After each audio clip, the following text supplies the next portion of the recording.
मैं आज आप लोगों को वह कहानी सुनाने जा रहा हूँ जो मैंने अपने आँखों से देखी है। यह घटना 2 साल पुरानी है। मेरा नाम अरविंद है। उस वक्त मैं अपनी पढ़ाई के चलते कानपुर शहर में रहता था। मई में सेमेस्टर का एग्ज़ाम खत्म होने के बाद कॉलेज की छुट्टियां चल रही थी। मेरे सारे हॉस्टल के दोस्त अपने अपने घर चले गए थे, तो मैंने सोचा मैं यहाँ अकेले रहकर क्या ही करूँगा, उससे अच्छा गांव ही चली जाती हूँ।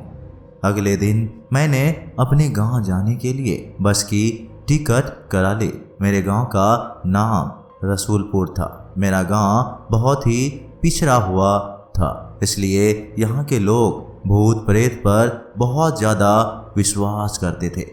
शाम होते होते मैं अपने गांव पहुंच गई थी और मैं सबसे अच्छे से मिलकर बातचीत करता हूँ।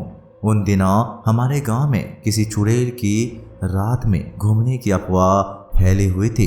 कुछ लोगों ने कहा कि उन्होंने रात में एक डरावनी महिलाओं को छत पर घूमते हुए देखा है। वह कभी घरों की छतों पर तो कभी गांव की गलियों में घूमती नजर आती है। इस वजह से गांव के लोगों ने अपने छतों पर जाना बंद कर दिया था। अंधेरा होते ही गांव की सड़कें पूरी सुनसान हो जाती थी। ऐसा लगता था मानो गांव में कोई रहता ही नहीं है। एक दिन मोहल्ले के लोग मिलकर रात भर उस महिला का इंतजार करते रहे, पर उस रात कोई नहीं आया। मुझे तो गांव वालों की बातों पर बिल्कुल भी विश्वास नहीं होता था। जो भी चुड़ैल भूत की मेरे सामने बात करता था, मैं उनका मजाक उड़ाती थी। मुझे लगता था कि ये बस लोगों का वहम है या कोई गांव का शख्स ही इन लोगों को डरा रहा है। गांव में रहने वाले लोग जल्दी ही सो जाते हैं और सुबह सुबह ही काम करने के लिए अपने खेतों की ओर चल पड़ते हैं। मेरी दादी सुबह 5 बजे ही उठ जाया करती थी और वो मुझे भी उठा देती थी, इसलिए मेरा रोज सुबह जल्दी उठने की आदत बन गई थी। मैं सुबह उठकर रोजाना व्यायाम करता था। उसके बाद मैं पढ़ाई करता था।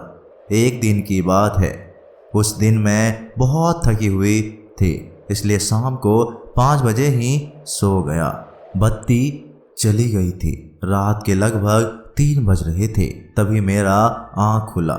मैं काफ़ी जल्दी उठ गया था, तो मैंने सोचा कि अब जब उठ ही गया हूँ तो क्यों ना पढ़ लिया जाए। पर पढ़ने से पहले व्यायाम कर लेता हूँ ताकि सुस्ती भी उड़ जाएगी और पढ़ाई में मन भी ज़्यादा लगेगा।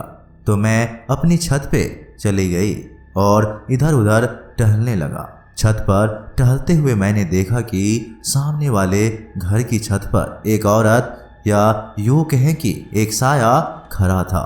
साया रात होने की वजह से साफ नहीं दिखाई दे रहा था। वह घर मेरे घर से कुछ 50 कदम की दूरी पर ही था। मैंने उस पर ज़्यादा ध्यान नहीं दिया क्योंकि मुझे लगा कि गांव में सब लोग जल्दी ही जग जाते हैं, इसलिए शायद यह महिला भी मेरी ही तरह जल्दी जग गई होगी और अपनी छत पर टहल रही होगी। इसलिए उनको अनदेखा कर मैं व्यायाम करने लगा।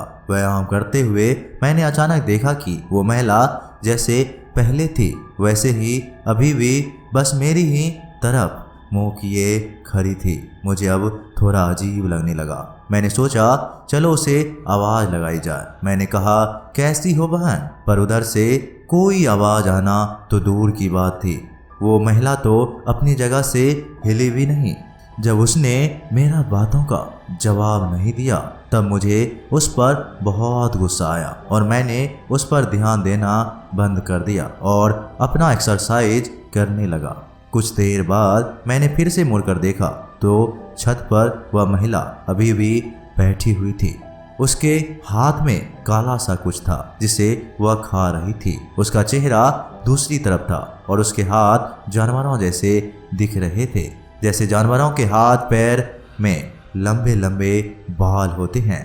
वैसे ही उस महिला के भी हाथों में लंबे लंबे बाल थे। यह सब देखकर मेरी हालत और खराब हो गई। उसके कुछ देर बाद अचानक से चारों तरफ कोहरे पड़ने लगे और तेज ठंड हवा चलने लगी। मैंने सोचा कि गर्मी के महीने में यह कोहरे क्यों पड़ रहे हैं। मैंने सोचा नीचे घर में जाया जाए।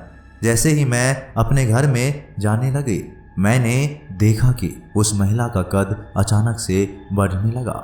उस महिला को उस समय महिला समझना मेरी सबसे बड़ी मूर्खता थी। वो धीरे धीरे एक घर जितना बड़ी हो गई थी और सीढ़ी के दरवाजे अचानक से बंद हो गए। उस समय मेरे पैर जैसे जम ही गए थे और मैं चाहकर भी भाग नहीं पा रहा था, क्योंकि नीचे जाने के लिए दरवाजे भी बंद हो चुके थे। उस समय मैं खुद को कोसने लगा कि मैं ऊपर आई ही क्यों। लगता है ऐसा लग रहा था कि कोई जोर जोर से मेरा गला दबा रहा है। मैं अपने मन में सोचने लगी, अब मैं नहीं बचने वाला। डर के मारे मैंने अपनी आंखें बंद कर ली और मुझे कुछ समझ में नहीं आ रहा था कि इस हालात में मैं क्या करूं। तभी मुझे ध्यान आया कि दादी कहती थी कि अगर आपको भूत प्रेत या किसी बुरी साया का एहसास हो तो आप हनुमान चालीसा पढ़ सकते हो। अगर कोई बुरी साया होती है तो वह दूर भाग जाती है। मैं अपने मन में ही हनुमान चालीसा का पाठ करने लगी। थोड़ी देर बाद मैंने जब आंखें खोलकर देखा तो वहां पर कोई नहीं था। मैं तुरंत वहां से दरवाजा खोलकर नीचे भागी और अंदर से दरवाजे में कुंडी लगा दी और तेजी से नीचे आकर कंबल ओढ़कर सो गया। सुबह मैंने ये बात अपने घर वालों को बताई तो मेरी दादी बताने लगे कि दरअसल कुछ साल पहले एक महिला ने इसी छत से कूदकर आत्महत्या कर ली थी। तभी से गांव के लोग कहते हैं कि यह वही महिला है।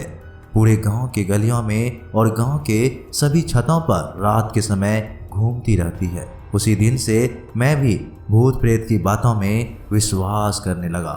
मेरे परिवार वाले बताने लगे कि उस आत्मा ने गांव में बहुत से लोगों को चोट भी पहुंचाई है और अगर कोई रात के समय उसे छत पर दिखता है तो वह आत्मा उसे छत से धक्का देकर उसको मार डालती है। अगले कुछ दिनों तक गांव में उस आत्मा की घटनाएं होती रही। उस आत्मा की हरकतों की वजह से गांव वाले परेशान हो चुके थे। उसके बाद एक दिन गांव के लोगों ने एक अघोरी को बुलाकर पूजा और हवन करवाया। उसके कुछ दिनों बाद से वह आत्मा दिखाई देना बंद हो गया। धीरे धीरे गांव के लोगों का डर भी खत्म होने लगा, लेकिन मैंने जो देखा उसे मैं कभी नहीं भूल पाया। दोस्तों, यह कहानी आपको कैसी लगी हमें कमेंट में अपना राय जरूर दीजिएगा। धन्यवाद।